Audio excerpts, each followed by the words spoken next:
ದೇಶದ ರಾಜಕಾರಣದಲ್ಲಿ ಮಹತ್ವದ ಬದಲಾವಣೆಯಾಗುವಂತ ಮುನ್ಸೂಚನೆ ಕಾಣ್ತಾ ಇರೋದು. ಕೇಂದ್ರ ಸರ್ಕಾರ 3 ಮಸೂದೆಗಳನ್ನು ಮಂಡಿಸಿದೆ. ಇದು ದೇಶದ ರಾಜಕೀಯ ವ್ಯವಸ್ಥೆಯನ್ನ ಸಂಪೂರ್ಣವಾಗಿ ಬದಲಾಯಿಸುವುದಕ್ಕಿದೆ, ರಾಜಕೀಯ ಲೆಕ್ಕಾಚಾರಗಳನ್ನು ಬದಲಾಯಿಸುವುದಕ್ಕಿದೆ. ವಿಶೇಷ ಸಂಸತ್ ಅಧಿವೇಶನ ಆರಂಭ ಆಗಿದೆ. 3 ಮಸೂದೆಗಳು ಮಂಡನೆಯಾಗಿದೆ. ಐತಿಹಾಸಿಕ ಕ್ಷಣಕ್ಕೆ ಸಂಸತ್ ಸಾಕ್ಷಿಯಾಗೋದಕ್ಕಿದೆ. ಕ್ಷೇತ್ರ ಪುನರ್ವಿಂಗಡಣೆ ಮತ್ತು ಮಹಿಳಾ ಮೀಸಲಾತಿ, ಇದಕ್ಕೆ ಸಂಬಂಧಿಸಿದಂತ ಪ್ರಮುಖ ಮಸೂದೆ ಮಂಡನೆಯಾಗಿರುವುದು. ಒಂದಕ್ಕೊಂದು ಪೂರಕವಾಗಿರುವಂಥ ಮಸೂದೆಗಳಿವೆ. ಲೋಕಸಭೆ ಮತ್ತು ರಾಜ್ಯಗಳ ವಿಧಾನಸಭೆಯಲ್ಲಿ 33% ಮೀಸಲಾತಿ ಮಹಿಳೆಯರಿಗೆ ಮತ್ತು ಈಗಿರುವಂಥ ಕ್ಷೇತ್ರಗಳ ಸಂಖ್ಯೆಯನ್ನ ಕೂಡ ಹೆಚ್ಚಿಸುವಂಥ ಮಸೂದೆ. ಇದರ ವಿರುದ್ಧ ವಿಪಕ್ಷಗಳು ಆಕ್ಷೇಪ ವ್ಯಕ್ತಪಡಿಸ್ತಾ ಇದ್ದಾವೆ. ಆಡಳಿತ ಪಕ್ಷ ಇದನ್ನು ಸಮರ್ಥಿಸಿಕೊಳ್ತಾ ಇದೆ.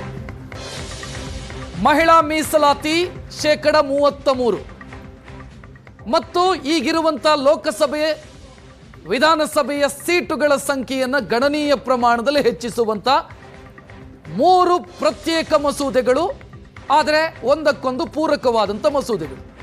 ಇದನ್ನ ಕೇಂದ್ರ ಸರ್ಕಾರ ಮಂಡನೆ ಮಾಡಿದೆ. ನಂಬರ್ ಗೇಮ್ ನೋಡ್ತಾ ಇದ್ದೀರಿ. ಇದು ಪಾಸ್ ಆಗಬೇಕು ಅಂತ ಆದ್ರೆ 360 ಮತಗಳ ಅಗತ್ಯ ಇದೆ. NDA ಬಳಿ ಇರೋದು ಸದ್ಯ 293 ಮತಗಳು ಮಾತ್ರ. INDA ಮೈತ್ರಿಕೂಟದ ಬಳಿ 234 ವೋಟ್ ಇದೆ. ಅದರ್ಸ್ 27 ಮಂದಿ ಇದ್ದಾರೆ. 3/2 ಬಹುಮತದೊಂದಿಗೆ ಬಿಲ್ ಪಾಸ್ ಮಾಡಿಕೊಳ್ಬೇಕು. ಸಾಂವಿಧಾನಿಕ ತಿದ್ದುಪಡಿಯಾಗಿರೋದ್ರಿಂದ 3/2 ಬಹುಮತದ ಅಗತ್ಯ ಇದೆ. NDA ಬಳಿ ಮಸೂದೆಯನ್ನ ಪಾಸ್ ಮಾಡಿಕೊಳ್ಳುವಷ್ಟು ನಂಬರ್ ಇಲ್ಲ. ಬಟ್ ಸರ್ಕಾರ ಹೇಳ್ತಾ ಇದೆ ಮಹತ್ವದ ಮಸೂದೆ ಇದು, ಅದಕ್ಕಾಗಿ ಬೇರೆ ಪಕ್ಷಗಳು ಕೂಡ ನಮ್ಮ ಜೊತೆ ಕೈ ಜೋಡಿಸ್ಲಿ ಅಂತ. ಸೊ ಡಿಲಿಮಿಟೇಷನ್ಗೆ ಸಂಬಂಧಿಸಿದಂತ ಡೀಟೇಲ್ ಇದು. ಈಗಿರುವಂತ 543 ಲೋಕಸಭಾ ಸದಸ್ಯರ ಸಂಖ್ಯೆ, ಕ್ಷೇತ್ರಗಳ ಸಂಖ್ಯೆ 850 ಆಗುತ್ತೆ. ಅದರಲ್ಲಿ 33% ಮಹಿಳೆಯರಿಗೆ ಮೀಸಲು. ಆಗ ಮ್ಯಾಜಿಕ್ ನಂಬರ್ 426 ಆಗುತ್ತೆ. 426 ಕ್ಷೇತ್ರಗಳಲ್ಲಿ ಗೆದ್ದಂತ ಪಕ್ಷ ಅಥವಾ ಮೈತ್ರಿಕೂಟ ಅಧಿಕಾರದ ಗದ್ದುಗೆಯನ್ನು ಹಿಡಿಯುತ್ತೆ. 33% ಮಹಿಳೆಯರಿಗೆ ಮೀಸಲು 850 ಸೀಟಲ್ಲಿ.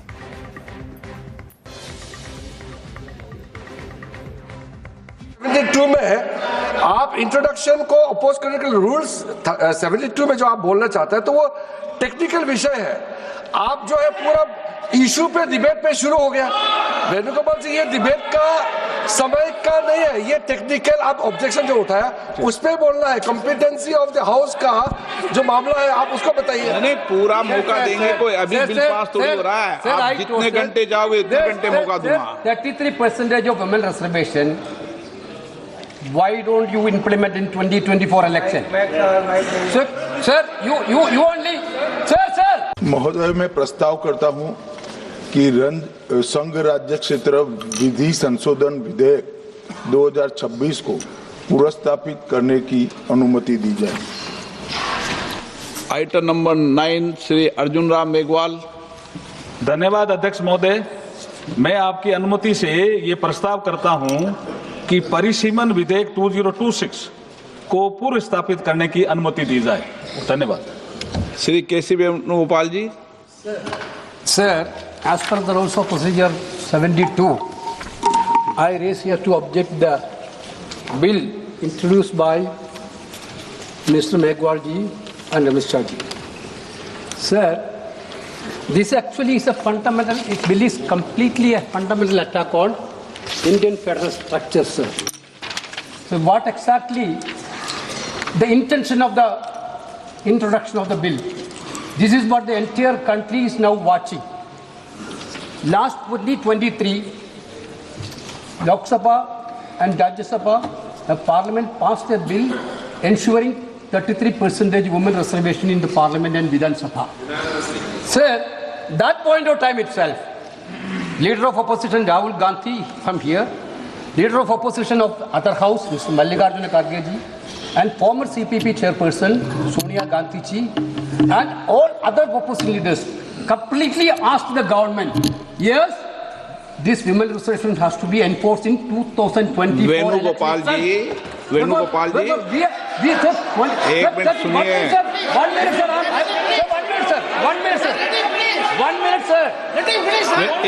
एक मिनट वेणुगोपाल जी, मैं प्लीज आपको एक मिनट मैं दे रहा हूँ। पूरे विषय पर मैं बोलने दूंगा, पर्याप्त समय दूंगा, लेकिन ये विषय अभी बिल इंट्रोड्यूस का है, उस पर बोल रहे, बाकी आप पूरा विषय रखना, मैं सबको पूरा विषय समय दूंगा। Sir, as per the rules of procedure 72, I raise here to object the bill introduced by Mr. Megwal ji and Ramesh Shah ji. Sir, this actually is a fundamental, this bill is completely a fundamental attack on Indian federal structure, sir.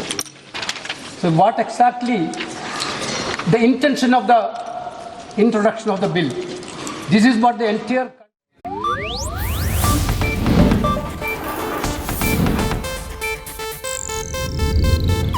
ಇದು Asianet news network ಪ್ರಸ್ತುತಿ.